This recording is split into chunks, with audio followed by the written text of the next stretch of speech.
Good afternoon and welcome to the April edition of the Superintendent's Webcast. We're glad that you can join us today. We have a very full agenda with lots of information to share. I hope that some of you had a chance either last week or this week to enjoy some time off with family and friends over spring break. And now you're back to school and ready for the home stretch as we head toward the end of school and graduation. Always in a really exciting time for staff and students. If I can go to the first slide, please, Jen. Here's our agenda, and like I said, it's really packed today. We will have updates from the Kentucky Department of Education through Jennifer Ginn, our KDE Directors of Communications.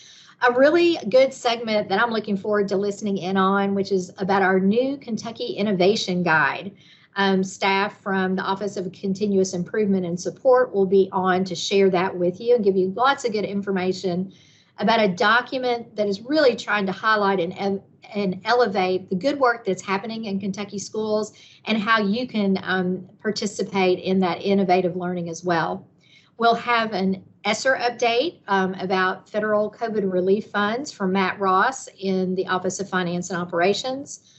A segment on work-based learning from our team in the Office of Career and Technical Education, and then a budget update and a legislative update as we wind down the very last days of the Kentucky General Assembly.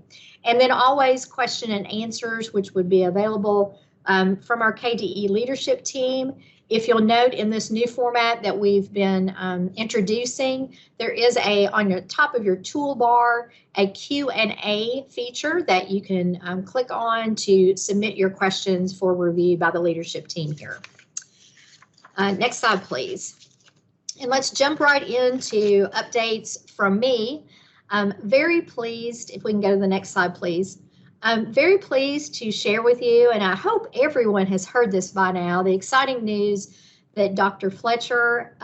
Robbie Fletcher has been named as the new Education Commissioner by the Kentucky Board of Education. This happened on March 21st, and so I hope all of you have already heard about this. Many of you know Dr. Fletcher and have had the opportunity and pleasure of working with him before in various capacities. He does serve as our current chair of the local Superintendent Advisory Council, but he's also been very visible in other activities, whether it's with the Kentucky General Assembly on certain assigned tasks that he's had from there, or in regional opportunities of other states.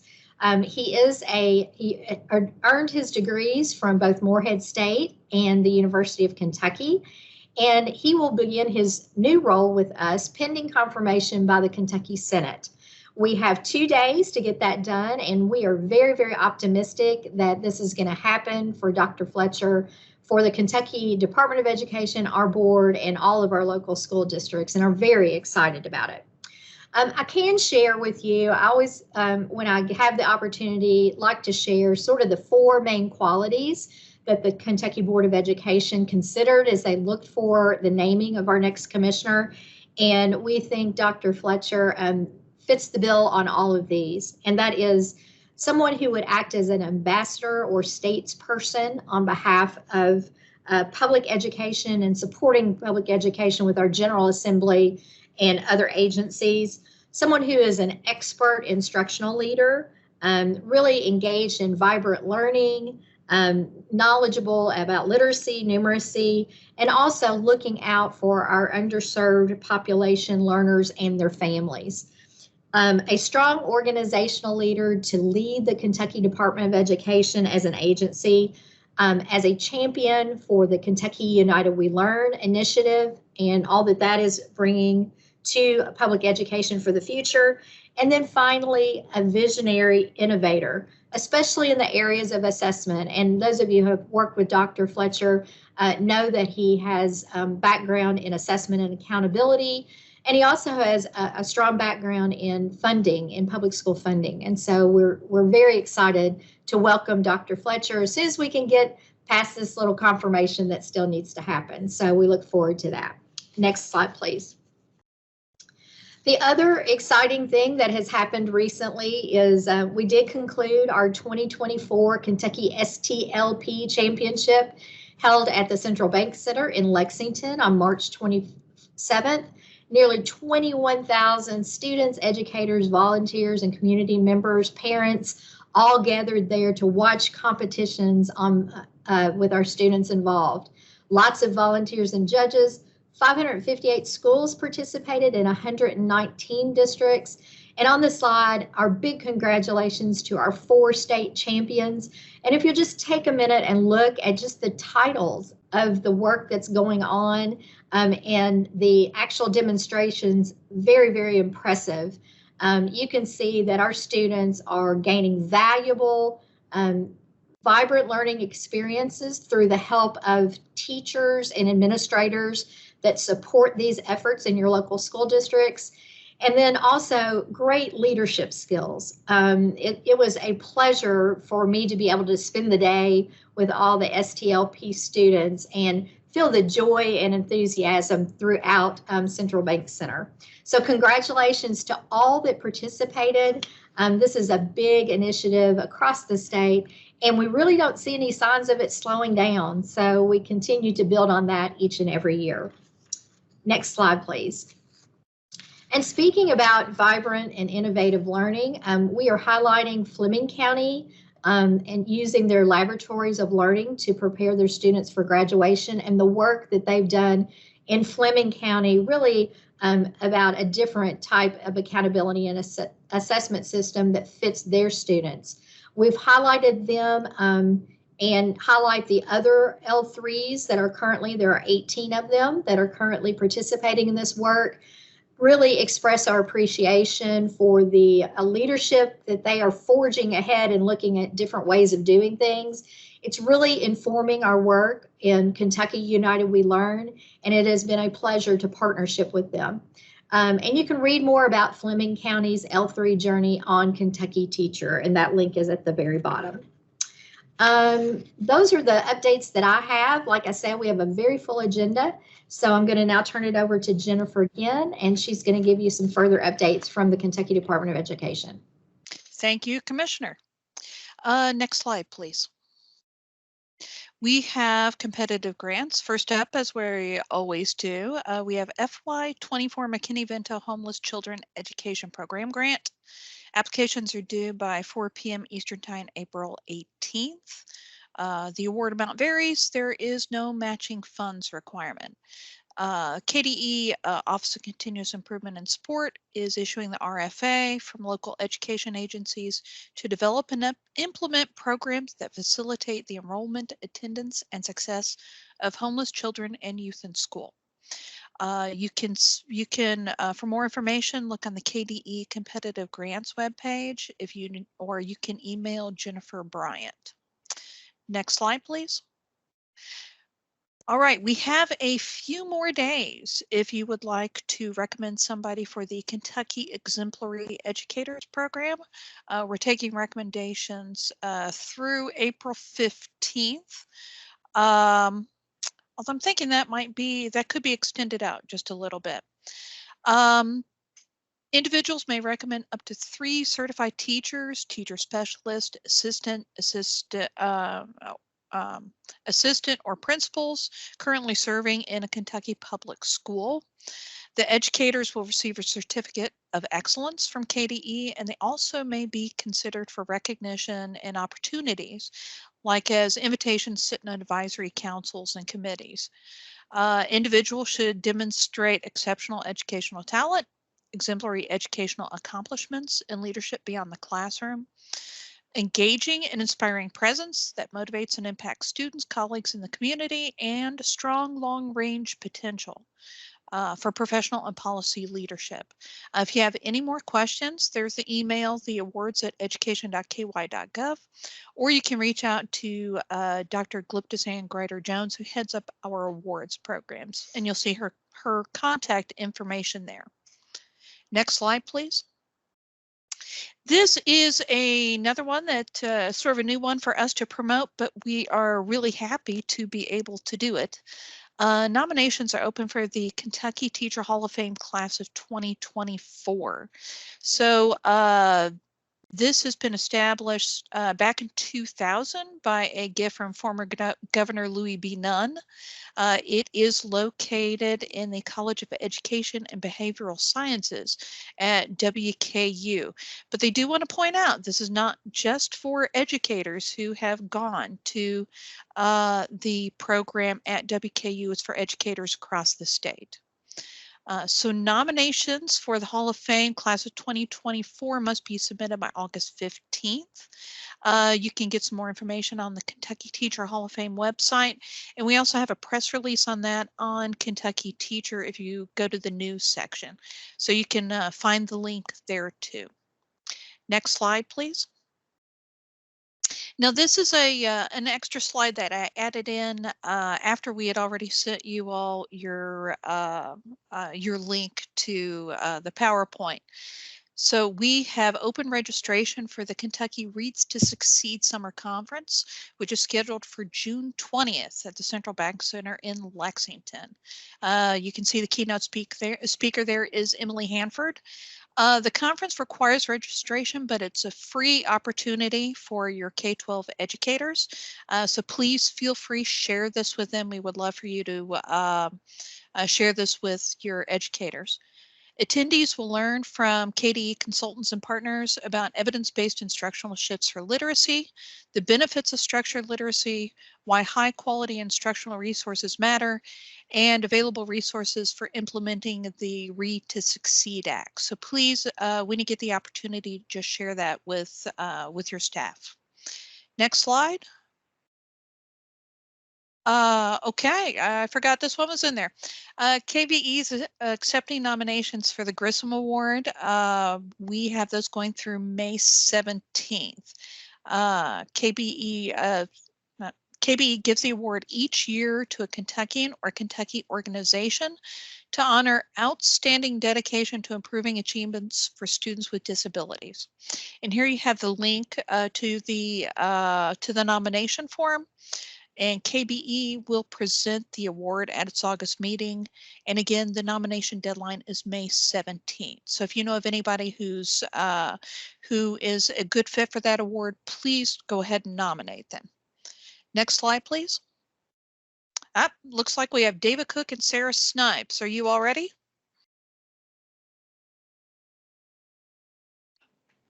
Yes, Jen, we are. Thank you so much. We are very, very excited from the Division of Innovative Learning inside the Office of Continuous Improvement and Support to share with you a great resource that has been developed in partnership with our friends at KnowledgeWorks, the Kentucky Innovation Guide. Next slide, please. So the guide is intended for use by you as superintendents, by your staffs, by anybody else in your community that might be interested in how we can support and facilitate more and more vibrant learning experiences for our students and more innovation in general across our school districts. So it's a good timing for this, as a lot of districts are putting together portraits of a learner. They're putting together other ideas around innovation and accountability and assessment. We just wanted to share with you that the guide is available. It's a great resource, and it does a lot of things. It provides real-world experiences from districts who are implementing these approaches already, so that districts who might be interested in a particular kind of approach to deeper learning might do so and find some great examples of how to do that. Gives you great advice on policy and how to align with current state policy, and even gives you ideas about how you might create even more innovative environments that might not be even mentioned in the guide. So how do you really step out there and do something that you really believe is best for the kids in your district? Next slide. So Sarah, why don't you tell them a little bit about what's inside the guide? Sure. Thanks, David. So as David touched on, really this guide is organized in 3 ways and meant to be what we hope is a helpful starting place for individuals within your districts and community, as well as your teams, to really consider the types of learning experiences that you want to work together to create in your communities. So through the lens of these 3 specific areas, you'll be guided through this resource through action areas, which are intended to be those concrete approaches to innovation that were actually drawn directly from actual Kentucky districts who are doing this work, who are implementing personalized learning structures for their students already. The second area that you'll see throughout this guide are success stories. So building on those action areas, getting to see real examples of those Kentucky districts that are undertaking the approaches within existing state policy structures specifically.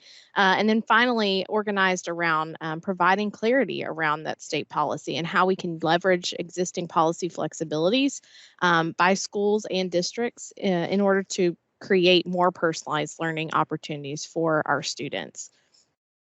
We'll go on to the next slide. Do want to touch a little bit specifically on those action areas, because we hope that you see this as a call to action, as our board and others around our state have really lifted up the creation of more vibrant and deeper learning experiences for students as a priority area for us to really reach for and grow in.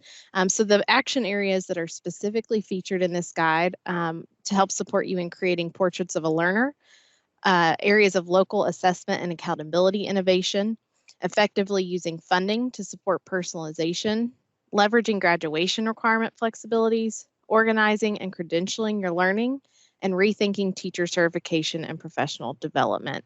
And so this guide will take you through those examples again with real Kentucky districts leading the way and lifting and elevating those examples for us to learn from. If the guide is not enough for you, and we certainly hope that you'll continue to engage with us both in learning and sharing together, we point you in a few different directions. One is to also check out our newest guidance on developing competencies, performance outcomes, and indicators for your local portraits of a learner. That is available on our KDE Division of Innovative Learning website. We have a Portrait of a Learner page specifically dedicated for those resources.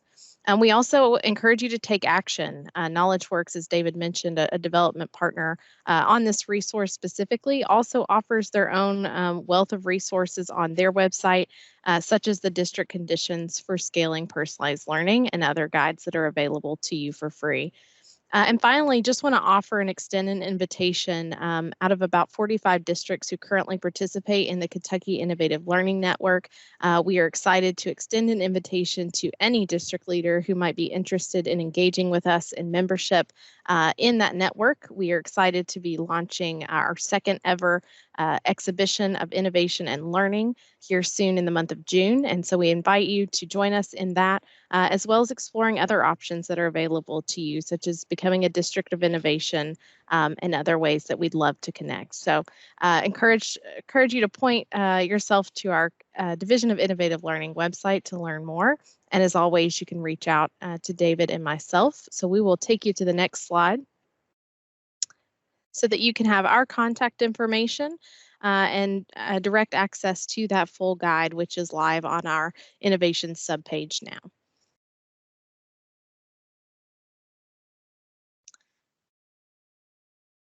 I think that's it. That's it for us, Jen. Thank you very much.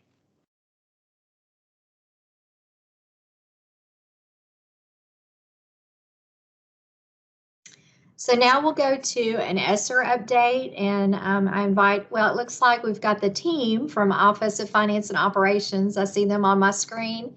Matt Ross, Karen Worth, and Jay Ritter will join us. Matt's going to start us off with an ESSER update. Thank you. Can you all hear me? We can. Excellent. Excellent. So we just wanted to give you sort of an ESSER update on a few things that we got a little more information from US Ed. So we'll just jump right in. If you could advance to the next slide, please. Okay, so this has to do with the recording of federal interest. There was some question generally when you get money for the feds and it's used for a construction project. there's a requirement that the federal interest must be recorded with the title. So what we have found out is that USAID is only going to require that recording of federal interest when there is generally when there's $1 million or more of ESSER funds are used for the renovation, the major remodeling, construction, or purchase of real property. And they've set a date by which the federal interest must be recorded, and that is January 28th of 2025. So regardless of whether or not you have to record your federal interest, you must annually report on renovation, major remodeling, construction, or real property projects to KDE for 15 years. Next slide, please. So there are some nuances to the general rule of $1 million. Those are more fleshed out in the Dear Colleague letter, which is attached or linked to in the slides, which will be provided to you all. But if you do have more questions about whether or not you need to record your federal interest, please reach out to me or Robin Morley, and we can try to help sort through it with you. Next slide, please. So we have created a template, which we will also make available. And it sort of lays out the required, the things that are required to be in that, or that the district should be aware of. And that's basically around, because you've used this federal money, then there are certain limitations for how it's used and how you can dispose of it, and whether or not you can put a mortgage on it. So those are sort of fleshed out there. I won't read them to you, but generally it's just to make sure that that property is used appropriately in compliance with the terms, or the consistent with the use that the funds were intended to allow for. Next slide, please. So this is a little bit more about that annual reporting of your real property status.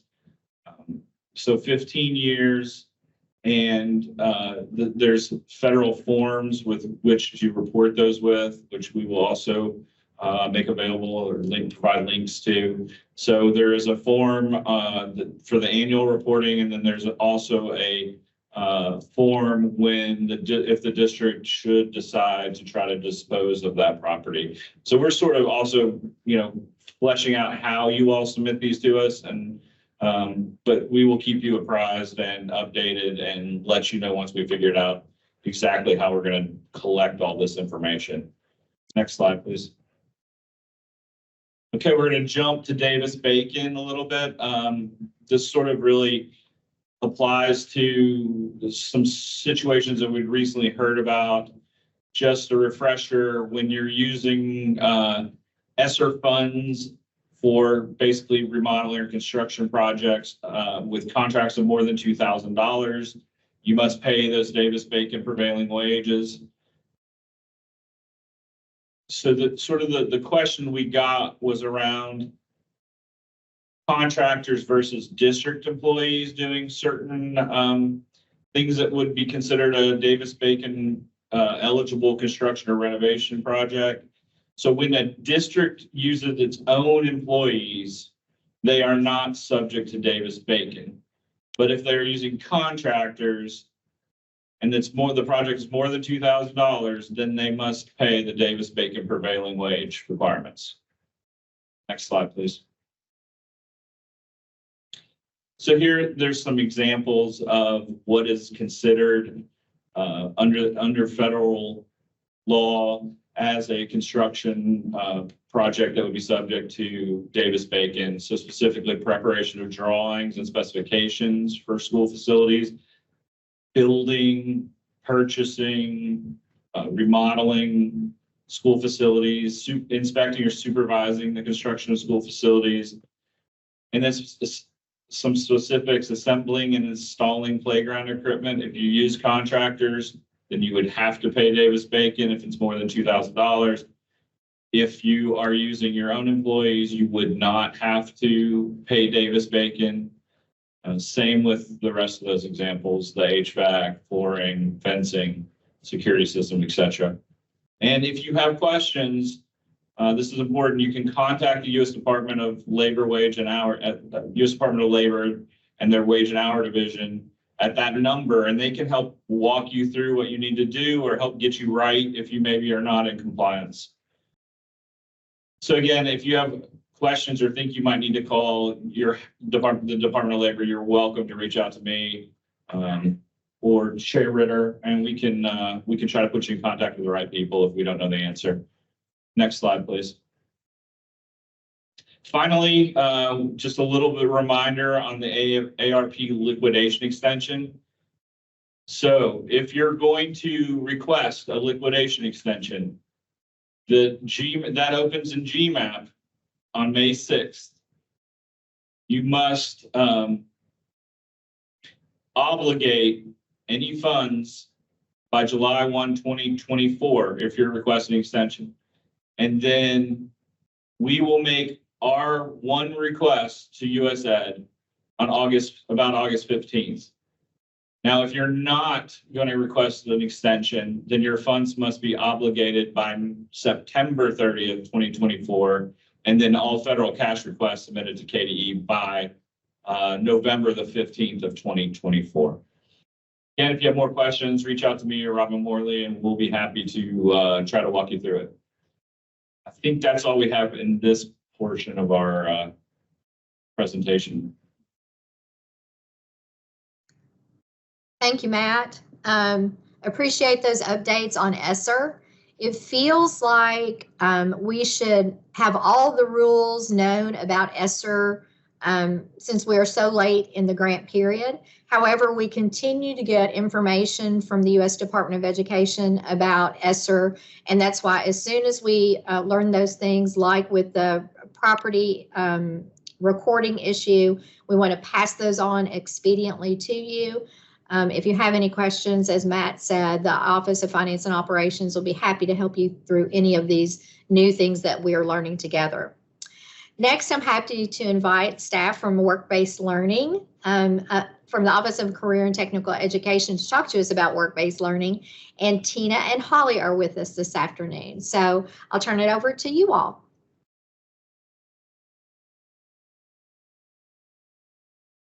Tina, you're muted. Thank you, Holly. I didn't want to open too soon. Okay, thanks for the introduction. My name is Tina Brogle. I'm the Work-Based Learning Coordinator, and Holly and I are going to talk a little bit about general work-based learning and how it is affecting accountability and things that are happening. My job for this particular presentation is just to introduce work-based learning to you. So if I could have the next slide, please. We all know that work-based learning is experiential learning where students go out in the workforce and they work with an employer partner and make a valuable connection that's beneficial to both the student and the employers. I provided you here with the link to the regulation where work-based learning information can be found. And if you go to the next slide, please, I just want to remind everybody that there are actually 8 identified types of work-based learning in Kentucky. You can find all of these in the Work-Based Learning Manual that's located on the Office of Career and Technical Education area, Work-Based Learning tab on the website. But these just in general, and I'm not going to read these, but they're entrepreneurship, service learning, mentoring, and job shadowing. Go to the next slide, please, and we'll see those last 4 are school-based enterprise, internship, cooperative education, and registered apprenticeships. And most of the questions we've been getting in this spring are really going to revolve around those last 3, the internship enrollments, cooperative education enrollments, and of course, registered apprenticeships are handled through co-op enrollments. So those bottom 2 are a little bit collapsed in on one another. But if you could go to the next slide, please. I want to remind everybody that if we're participating in those work-based learning placements where students are actually leaving the school and they're going out to an employer, we want to make sure that we are complying with background check requirements, and there's a barcode there that may be useful. You need to refer to your local district's policies. And if any of you have career and technical education staff that would like to give me a call and talk about these requirements, I'm happy to answer any questions regarding that. But really, this is just in review. Nothing recently has changed for the background checks. I just wanted to make certain everyone knew where the contact would be for that. Go on to the next slide, please. And I want to make certain that everyone's aware of that the 24-25 program of studies is out. And in the program of studies, you can find all of the valid co-op and internship course codes as they're related to CTE programs and how they fit inside each of the pathways, which can be very useful. So your administration may want to look into that or talk to your CTE teachers. And we've had lots of conversations lately about the 901-005 experience-based work code. And I just want to throw out a cautionary moment that that code, while it does count for work-based learning, non-CTE work-based learning, guidance for that particular code is not going to be found in the program of studies. It is not a CTE course, but it also does not have the protections that co-op enrollments have. So just be cautious with using that and ensure that your students are actually receiving all 5 required, the minimum of 5 credits for full-time enrollment through KIA. And if you go to the next slide, I've just given you the information from KIA as regards to the KEYS monies. And we want to make sure that our students are recognized as full-time students, so they do earn their entire allotment of KEYS money for every single school year. So these are really just links that are hopefully helpful to you. Next slide, please. And this is going to take us more into the accountability reporting. And I'll tell you that Reagan Satterwhite, the policy advisor for OCTE, will be the one who would answer most of our accountability questions. If they come to me, I'll happily send them to her or try to answer them, and we'll work together with that. But what counts as a co-op or internship for accountability reporting? And so there are 3 different ways that you can meet that. The first is any CTE or co-op or internship course with an appropriate course code. And if you look at the bottom of this slide, the very bottom link is actually a Google sheet where all the course codes that are appropriate and already approved from the Kentucky Board of Education are going to be listed there. And Holly's going to talk about all of those in just a minute and where you're going to find that pull down. Experience-based work code, the 901-005 we discussed, it does count. It is on part of that pull-down menu. And the very last way that these work-based learning activities can count in your accountability model is going to be with a non-course co-op or internship KBE approval. Is required on this one. That's an application, which you'll find in the middle link at the bottom of the page. If anyone has any questions about turning in that application, they're welcome to call our office, and we will do everything we can to walk you through that and be certain that you meet all deadlines for the Kentucky Board of Education approval process. That's something that we're happy to do. Next slide, please. These are the 5 indicators for post-secondary readiness through the career readiness markers for 23-24, and we are familiar with those. I just thought it might be good to see them again. You have your industry certifications, the CTE end of program assessments. I hope all of your districts are having success on those. I know we're in that EOP window or just about to exit. Approved CTE dual credits are there, and these last 2 are really the ones that Holly and I are working with right now as far as data entry goes. So the co-op education and internship courses where you can have a minimum of 300 documented hours inside that work-based learning experience can be an accountability measure, along with, of course, the registered apprenticeship track program. And the track program is not new to the accountability measure. That one has been there for a while. So if you have a track program in your school, that is the same process that you've been using for a good long while. And I think one more slide for me, if you could proceed there. And I just want to give a reminder that any work-based learning course where students leaving the school, when you're putting that into your master schedule, please be certain that you are recording that as a performance-based course in Infinite Campus for attendance purposes. You can still count grades, you can still do all of the same things on the user end of that, but the actual creation of that code should be a performance-based setup. And I think, Holly, I think that's the end of my spiel. And so Holly's going to introduce herself and then guide you through some of the more data-specific things. Thank you, Tina. My name is Holly Tracy. I'm the data manager for the Office of Career and Technical Education. So I'll just piggyback off of everything that Tina said at the beginning. So I do want to put out there that May 1st is the deadline for any non-course code, non-eligible course code work-based learning applications. So what this means is if you have a student who has completed work-based learning and it's not associated with an eligible course code, it's not associated with a pathway, then and it's outside of the school day, then an application does need to be submitted, and which will be reviewed by the Kentucky Board of Education. So there's a link right there to the application. Once that is reviewed, it will be, approved or denied. Any that are approved, they will be coming to OCTE, so we manually enter those for accountability purposes. So that deadline is May 1st, so that's coming up right around the corner. Also, right here at the bottom, you are going to see a link to the co-op and internship FAQ. This is a great resource. It has all the common questions that are asked, and the corresponding answers that go along with the questions, along with lots of links to other resources within that document. All right, next slide. All right, so I'll be talking mainly about the data entry part of work-based learning records and Infinite Campus. So I just wanted to link some resources here that are really helpful. First, you'll see the Career Readiness Work-Based Learning Data Standard. This is found on the KDE CASIS Data Standard webpage. This document's great because it gives you a step-by-step guide on how to enter these records into Infinite Campus. So if you have a new person who is entering these records, or if it's something you only do once a year and you've forgotten, this is a great resource to go to literally give you step-by-step instructions on how to put that into Infinite Campus.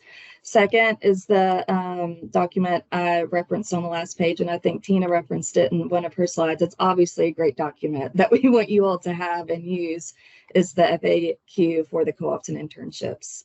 And then lastly is the career readiness article that is linked to Infinite Campus. So the career readiness, there's a career readiness report in Infinite Campus that is great to use for validating your records. So that was recently added to Infinite Campus. So that is also going to be a great resource to use when you're at the end of the school year and you're trying to make sure you have all your information in there. That's going to be a good resource to use as well. Next slide. All right, so there were updates made to the career readiness tool in Infinite Campus. And on this slide, I put April 12th, and it's actually April 11th, which is today. So these changes were made live in Infinite Campus production today.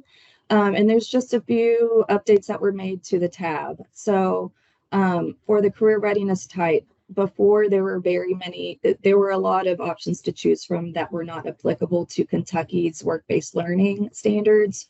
So now we have narrowed that tab down for it to be easier for districts and schools to navigate through. So now there's the 3 options that count for Kentucky for work-based learning, which is that is collected in Infinite Campus. That is your educational co-op, paid internship, and unpaid internship. So now only those 3 options are showing to choose from. The status dropdown, that has the options in that have actually expanded. So instead of just having a pass option to choose from, we thought it was helpful to districts to add in progress and fail. So that way, if you're in the middle of the school year and you're trying to keep up with the students' records and you're able to see, are they still in progress, or did we just not enter all the information and they have passed it? If all your information's not lining up, that status drop down kind of helps you figure out where you are in the recording process of that record. And then, of course, if the student did not successfully pass the experience, then that would be a fail. So it just kind of helps with data quality issues that we all run into time to time, just to help clarify things. And then thirdly, the last change is making the hours field required. So before, this field was not required, and some people may have been missing it, even though for accountability purposes, the student must have 300 hours or more for the experience to be successful. They must have passed it, and they need to have an eligible course code. So these three things are new as of today in Infinite Campus on that tab. So we're excited to have those changes made. Next slide. Okay, and so I wanted to go over some data entry, some quick steps. And so I steered away from giving screenshots of things. So I wanted to just, because I know I've done that before. So, and then there's also screenshots that are in that data standard that I referenced on one of the other slides. But I just want to go through the quick steps. So first, you want to make sure that you have your start date in there. Make sure that that is when the student starts that work-based learning experience. 2, when the student is finished, make sure you put that end date in there. Number 3, you want to have your type in there, which is your co-op, paid internship or unpaid internship. Your status, which is the pass, in progress, or fail. And I should have updated that on this slide. I'm sorry. You want to make sure it's a pass, in progress, or fail in that status drop down. And then the career cluster, select whichever cluster is applicable to the experience. And then in the hours field, make sure you're entering their hours. You can do it, as they progress in the experience, or you can do it at the end of the year. That is whatever the district chooses. And then the state course code, as Tina was talking about, what I would get into with the drop down with the state course codes. This one is at the bottom of the tab. So if you scroll down, you're going to have to put in your course code. So you want to make sure that you are entering in the correct course code that is applicable to that work-based learning experience. And I know Tina linked the course codes in one of her previous slides. So they're in this presentation, and they are also built within the FAQ that I have linked here as well. So you can find them a couple different places. So make sure that that course code is the correct one to be using and that it is eligible to use. And I think that completes. Yeah. Thank you for your time today.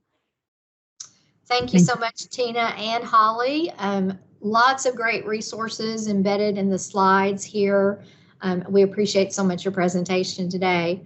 Next, we're going to jump to the 2024-2026 biennial budget and legislative update. We are in the very final days of the legislative session. 2 days left to go, currently Friday and Monday. And so there still could be some changes after this update, but we wanted to give you sort of the status of where we are right now. And then we'll continue to provide updates upon the conclusion of the General Assembly. So I'm going to turn it over to Matt Ross and Karen Worth from the Office of Finance and Operations. And it looks like Che Ritter's joining them as well. Thank you, Robin. Yeah, of course, we had to have Che here as backup, just in case we get any questions that fall in his area.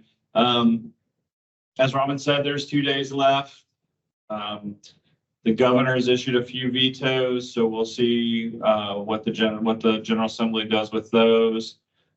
But it's getting pretty final.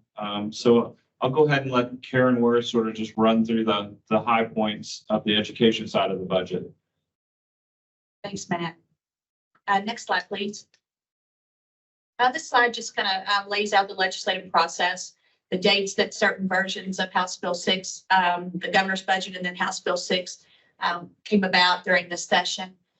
We do have 2 days left, so we are anxiously awaiting a final and enacted bill so that we can begin our work here at the department, getting allocation information out to all of you at the districts. Next slide, please. Okay, let's start with our biggest appropriation, which is SEEK. The per pupil amount was raised from the current per pupil amount in fiscal year 24. So for 25, we're looking at 43.26. And for 26, we're looking at 4586. So always happy to see those numbers go up. There is language that says that any SEEK lapse would go to the Budget Reserve Trust Fund in both fiscal years.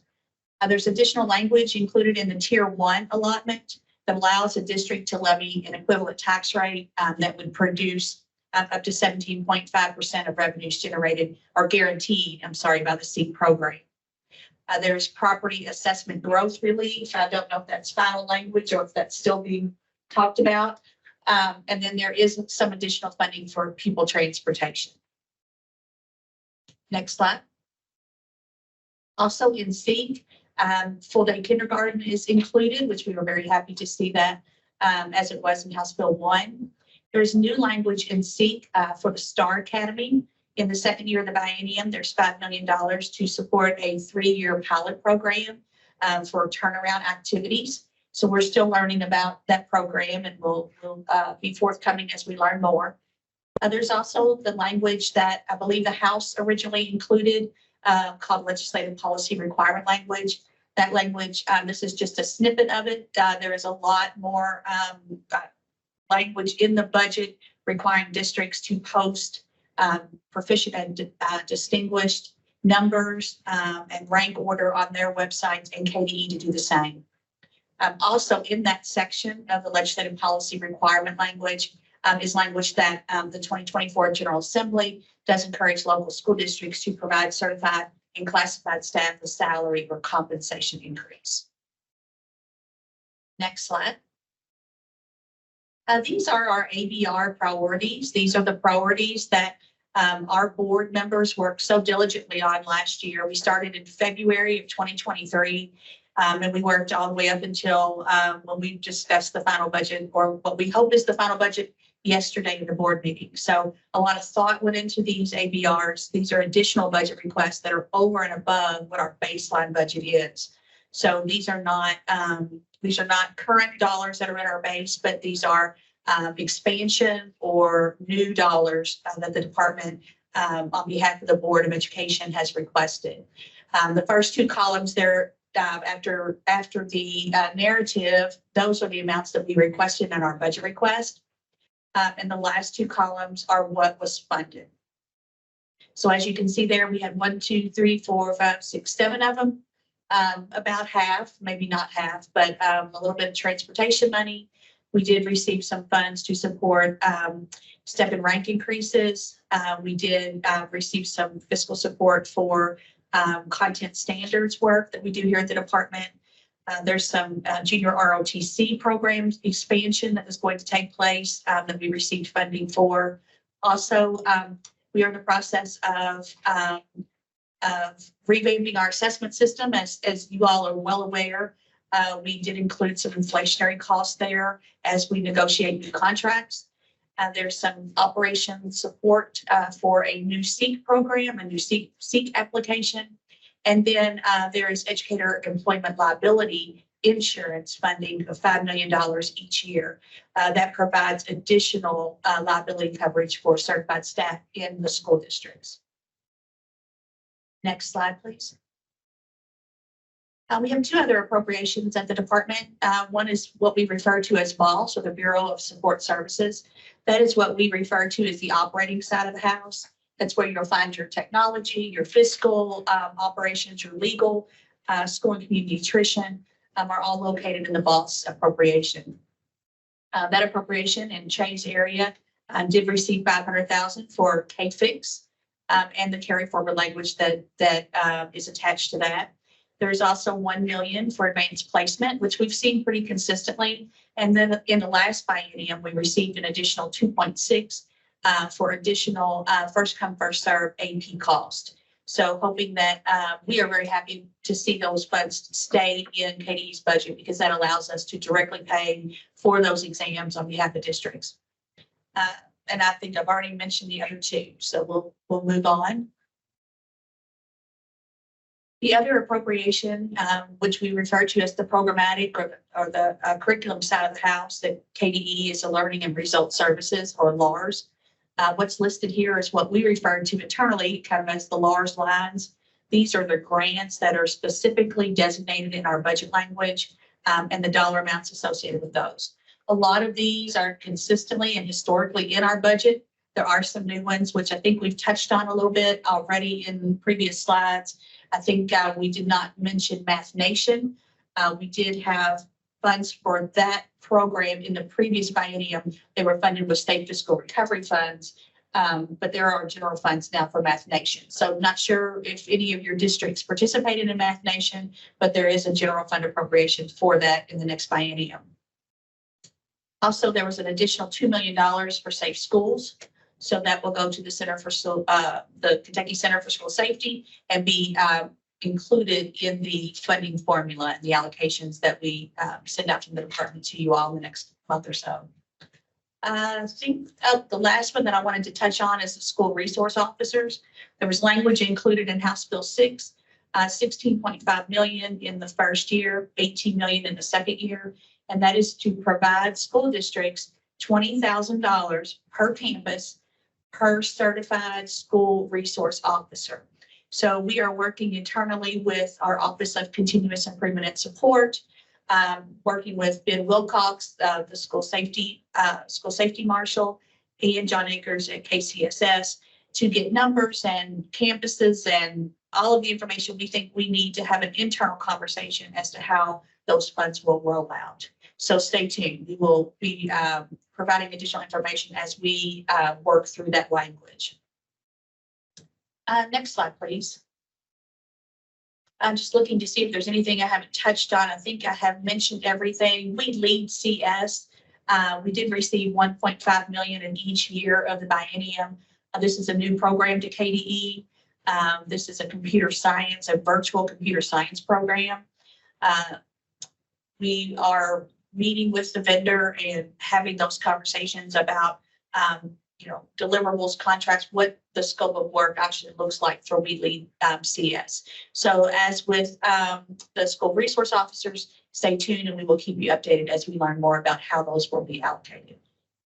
Question about whether or not the school-based mental health funding is still included. Yes, the $7.4 million for mental health providers is included in House Bill 6 and will be allocated out as it has been in the previous biennium. Next slide. There was language in the LARS appropriation that district salary compensations is really similar to what you saw in the SEEK appropriation. It basically says additional funds have been made available to school districts through SEEK increases, and that the General Assembly encourages districts to give a compensation or salary increase. Next slide. Throughout House Bill 6, outside of KDE's budget, there was other education funding. Probably one you all are very familiar with is SFCC, or the School Facilities Construction Commission budget. There are additional offers of assistance of $40 million in the biennium. There is also new language of establishing a school facility assistance fund. This is for awards to districts that have A1 or A2 schools that are ranked priority 1 or 2 in the district facility plan. And this fund is only active in fiscal year 26. Next slide. Also in SFCC's budget is $61.6 million for special offers of assistance. As you can see, there are 6 districts listed there. Those districts are determined by the General Assembly. We do not advocate or provide. We provide, if asked, any information from, of course, from LRC or legislators, but those are not any districts that we specifically listed as need. So those are in for special offers of assistance, and those districts would not be eligible to receive additional offers of assistance until the next biennium. Next slide. And the CHFS, or the Health and Family Services Cabinet, where our Frisky group is housed. We do receive Frisky dollars here at the department. There's about $49 million in KDE's budget that supports Friskies. However, those funds are just moved in 2 quarters of the fiscal year over to CHFS. So KDE does not hold any funds, does not expend any of those dollars. They are simply transferred to CHFS. But in their budget, they did receive an additional $4 million, and that is for to provide additional centers that serve more than one school. The Auditor of Public Accounts, their budget included $750,000 to do a Jefferson County Public Schools audit. And then KIA, their budget included a teacher scholarship program and a student teacher stipend program. So those are things outside, again, of KDE's budget, but are definitely education supports and education related. In a separate bill, House Bill 1, there is an language that their department will receive $2.5 million for the purchase of AEDs for public schools. So we are, again, having internal conversations on how is the best, most equitable way to expend those dollars. Next slide. As you all know, we have 3 state-operated facilities: the Kentucky School for the Blind, School for the Deaf, and the FFA Leadership Training Center. So every year in our, or every biennium in our request, we submit a 6-year capital plan. These are the things that we asked for our 3 campuses. And as you can see there, those were all funded. So we're very grateful to continue to be able to make improvements to those 3 campuses. And I think, next slide, I believe that's it. So we had another question around the school resource officer funding. You know, it uses the language $20,000 per campus. Right. So the question is, what if you have 3 buildings, but you know, 1 campus with 3 school buildings? Are you eligible for $20,000 or would you be eligible for $60,000? I believe by the definition of what I've received, talking back and forth with Ben Wilcox, you would receive $20,000 for the actual campus and the buildings that are included in the campus.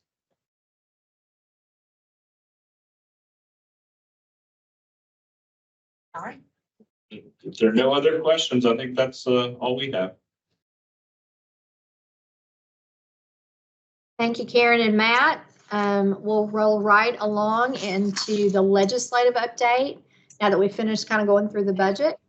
And I'm going to turn over to Brian Perry, who's our Director of Government Relations. Good afternoon. So as Commissioner Kinney mentioned, we have 2 legislative days left in the session right now.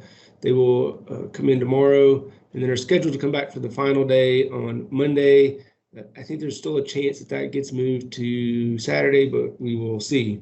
So we wanted to give you an update on the bills that have reached the governor thus far that relate to education. So we'll run through those. And then we also have a handful of bills that are pretty likely to go to the governor for action once they reconvene. Just a reminder, any bills that get sent to the governor at this point are not veto proof. If he vetoes any of the bills that they were to send him when they reconvene in the final 2 days, they would not be able to overturn those vetoes.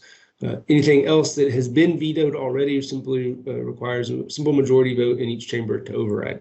So with that, next slide, please. So House Bill 2 is the constitutional amendment related to education funding that'll be on the ballot this fall. As I understand it, the bold part there will be what's actually on the ballot. There's a lot of conversation and discussion as this bill moves through the process about exactly what House Bill 2 does. House Bill 2 in and of itself only puts the question to the voters, and that's the question you see there.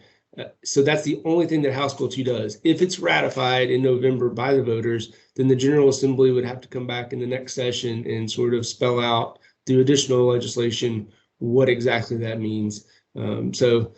Just want to be clear on that because there was a lot of conversation about this bill as it moved along. So next slide, please. So just a quick note, this PowerPoint was made a few days ago. There's been some changes since then.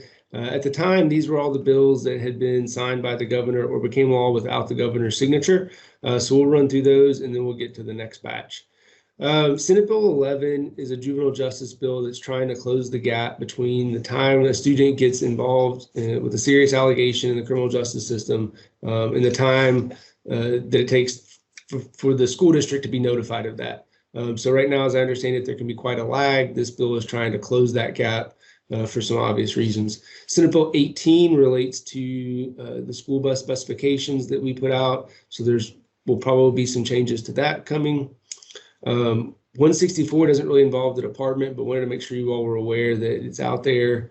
House Bill 22 removes the requirement for the medical oversight of the AED program. There's another AED bill that may move late in the session, but we'll see about that one. House Bills 446 and 447 both relate to student transportation. 446 is dealing with student conduct on buses. 447 is the one that will allow districts to use passenger vehicles a little more easily to transport students. That one does have an emergency clause on it, so it's in effect. So please be aware of that. House Bill 695 is an adaptive kindergarten readiness project. This is a pilot that we're going to do the department's going to pay for 1 year with some existing ARP ESSER funding. We've expressed, that if they want a second year of the pilot, funding will have to be added at some point for that. Right now, there's no additional funding outside of the 1 year. It'll be for 400 students over the course of the school year. It's an online program where parents, caregivers, and students use the software to try to get the students a little more ready for kindergarten. And House Bill 825 is the audit of the KDE. That one became law without the governor's signature. Not exactly sure when that will start, but I assume sometime fairly soon. Next slide, please. Okay, so these bills have all been acted on by the governor. So he signed all of them except Senate Bill 2 and House Bill 611. Both of those became law without his signature. So all of these are across the finish line now, and I'll run through them. Senate Bill 2 is the follow-up to the School Safety and Resiliency Act from a few years ago. It's the one that has all the language about the guardians, as well as some of the mental health aspects. There's a lot of conversation about the guardians. We will defer to John and Ben on those issues. I think a lot of it was dealing with the chain of command, but I think those will be questions that you all certainly will want to address. Senate Bill 265 relates to option 7 alternative pathway. Really critically, there was a House committee sub that got added that, among other things, sort of revives the old KTIP program and directs the EPSB to draft some new language about a new teacher induction and mentor program. There's no funding provided right now for this, so I'm not exactly sure where this will head, but this is something that we have been talking about over the last year or so as we've met with folks. So excited to see them take action, but would like to see some money added at some point to support this. There's House Bill 6, the budget bill. Just to note, the department did request a couple of vetoes in the budget bill that the governor did do. One was related to the House Bill 678 language from 2022. Those provisions sunset at the end of the fiscal year, so we needed action to be taken. But if you'll note at the bottom of the slide, those provisions got added to House Bill 727. The budget language would have only been good for 2 years. The provision in 727 will extend those for 3 years. And so right now that holds, just kind of cleared up some potential confusion if both of those went through. So we'll see if the General Assembly allows that line item veto to stand on that one. The other veto that we asked for was around the Star Academy. There was some charter school language associated with that in the budget bill. We don't think that it's a charter school. We think that it's a program that uses a school within a school model to address some needs there. So just ask for that clarification. House Bill 142 is the anti-vaping bill. A lot of conversation about this bill as it moved through the process. It picked up a few amendments that we're supportive of that give your districts a little more flexibility in how they implement this and deal with this issue. I think the real concern here was early on there was some mandatory suspensions. Those have become more permissive and give you all more flexibility at the district level to address those student issues. House Bill 377 is related to those KIA items that were mentioned just a few minutes ago. And so it's the teacher paid student teaching, that's $5,000 a semester now. And it also has in there the paid student, or the student loan forgiveness pilot. And that has 4.8 million appropriated in the first year and 10 million in the second year. It directs KIA to set up that program. So we'll see what's coming with that. But both of those are exciting workforce initiatives. Moving down the list, House Bill 471 is one that the Kentucky Commission on Military Affairs asked for to meet some federal DoD requirements. As I understand it, this is something we are already doing. We got some nice kudos as this one was presented in committee a couple of times because of that. And General Bullard made it clear that we just need to get this codified in order to check off that box for DoD so that they get credit for it. House Bill 535 is an important one. It's a civics education bill. Again, as with everything this session, it got amended quite a bit along the way. The end result is that it gives districts two options to choose from as it relates to civics education. Districts can either implement a half-credit course for civics literacy or require a score of at least 70% on the civics exam. And so those are your two options moving forward with that one. House Bill 611 deals with truancy. This has been a big topic of conversation along with the chronic absenteeism over the past year or so. So not at all surprised to see a bill addressing truancy this session. Then House Bill 727 started out as the general obligation bond bill, but it did pick up that important House floor amendment that will extend the provisions of House Bill 678 for another 3 years. So with that's the slate of education bills that have crossed the finish line thus far. And now we'll move on to the next slide. So these House bills are a little bit of an oddity because they passed both chambers before the veto period, but they got amended late in the Senate and got sent back to the House for concurrence or non-concurrence with those changes that the Senate made and didn't get that done in time to go to the governor for action before the veto period. But because they're back for concurrence in the House, they've already passed out of the chamber once. I think it's likely that we see them voted on, get sent to the governor, but we'll see. Things could have changed in the last few weeks. So House Bill 162 is the numeracy bill. Again, this one got changed a lot along the way. The initial draft was very intentional in targeting grades 4 to 8 in order to not overlap with the Read to Succeed efforts that was passed in past sessions. It also picked up a really good floor amendment in the Senate that will appropriate $5 million in each year of the biennium, should the House concur with it. So we'll see if the House agrees, and hopefully they do. We're excited to see this one get done. House Bill 275 is the teacher misconduct bill. This bill cleared the House last year, didn't quite make it through in the Senate. So this year it made it through the Senate, and I think it's likely that the House will send it on to the governor. House Bill 300 is sort of the other side of that teacher misconduct issue. This one is trying to speed up the process when an allegation is made against faculty or a teacher or staff member. There are some concerns from the EPSB about this and from the department. We are concerned that speeding up those timeline or putting in those timelines could or likely will lead to dismissal of serious allegations down the road. So we will see where that one goes. House Bill 387 relates to substitute teacher certification. This will give your districts flexibility in lowering the threshold for your substitutes and getting rid of that 64-hour college credit requirement should you want to. For districts that have a deep pool of substitutes at the current certification levels, you can maintain that, but districts that are having trouble, this will give you a little more flexibility. House Bill 449 was initially the bill that changed the way you can file to run for the local board of education. In the past, you've had to provide a physical proof of your high school transcripts. Obviously, some high schools have closed over the years, so it was difficult for folks to get those hard copies. It addressed that issue. It's also been amended to include some ethics training as well.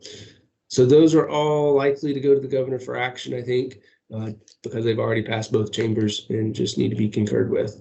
So there are some other bills that there's a long list of bills actually that have cleared their initial chamber and are over in the other chamber awaiting action. Any of those could still move. Plenty of time left with 2 days to get those across the finish line. So we'll see if anything else gets added to the list. Next slide, please. There are a few resolutions out there that are of interest. Only one has been passed thus far. That's House Concurrent Resolution 81. That's related to JCPS. It got vetoed. Very likely that veto gets overturned. Not sure that any of these other task force get done, but I think it does give you an idea of some of the topics of interest in the Assembly right now. So wanted to put those up there.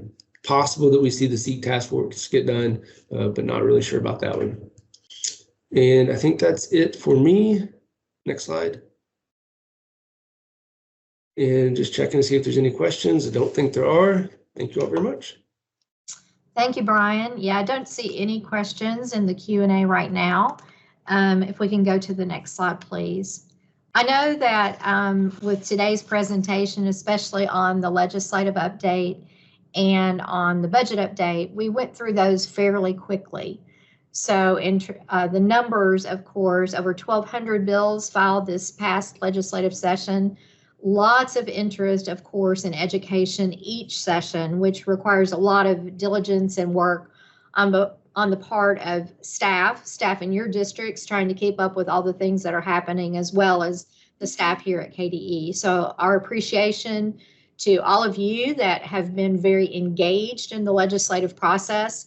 I say this frequently, but legislators really do value your opinion as leaders in your local communities and in your local school districts. And so they really like to hear from you about your thoughts about legislation as it moves through the process, and appreciate that so many of you were involved this time in interacting with the legislative body. Next slide, please. I think we have just a notice of our next superintendent's webcast, which will be held on Tuesday, May 14th from 2 to 4. Again, appreciate you all joining us for today. If you do have any questions, if perhaps we didn't get to a bill that you are interested in and are curious about where it is in the process and anything that we may have heard about the bill, please don't hesitate to reach out to Brian or myself, and we'd be happy to track that down for you. Until the next time we talk, hope that you all continue to have a great school year, and we will see you back for our next webcast on Tuesday, May 14th. Thank you so much for joining today.